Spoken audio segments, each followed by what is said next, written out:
Ever had one of those nights that starts out like any other but ends up being the best night of your life? Are you sitting comfortably?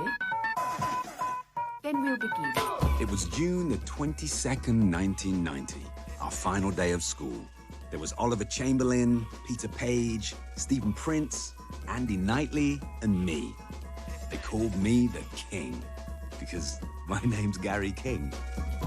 Ollie was funny. He fancied himself as a bit of a player, but really he was all math.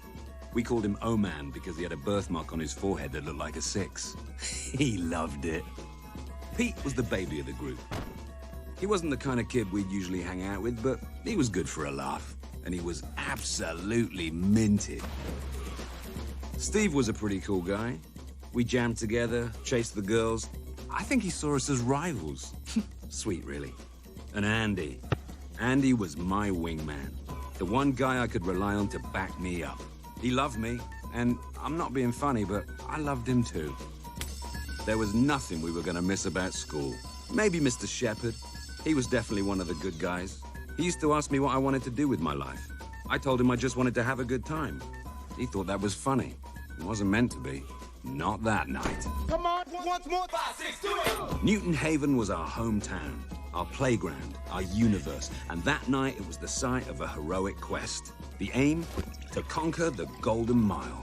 12 pubs along a legendary path of alcoholic indulgence. There was the First Post, the Old Familiar, the Famous Cock, the Cross Hands, the Good Companions, the Trusty Servant, the Two-Headed Dog, the Mermaid, the Beehive, the King's Head, the Hole in the Wall, all before reaching our destiny, the world's end. We took my car into town. I called it the Beast because she was pretty hairy. And so our journey into manhood began. We were off. We didn't waste any time. We hit pub 1, and we hit it hard. There was drinking, there was fun, there was controversy, there were ladies, there were shots, there was drama, and of course, there was drinking.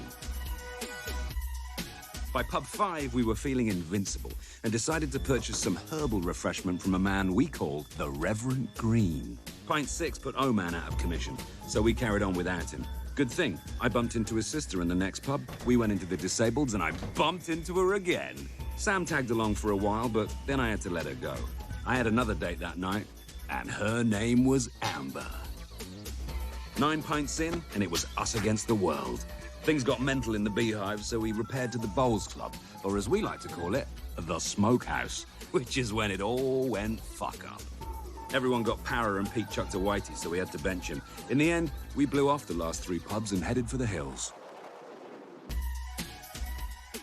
I remember sitting up there, blood on my knuckles, beer down my shirt, sick on my shoes, seeing the orange glow of a new dawn break and knowing in my heart life would never feel this good again.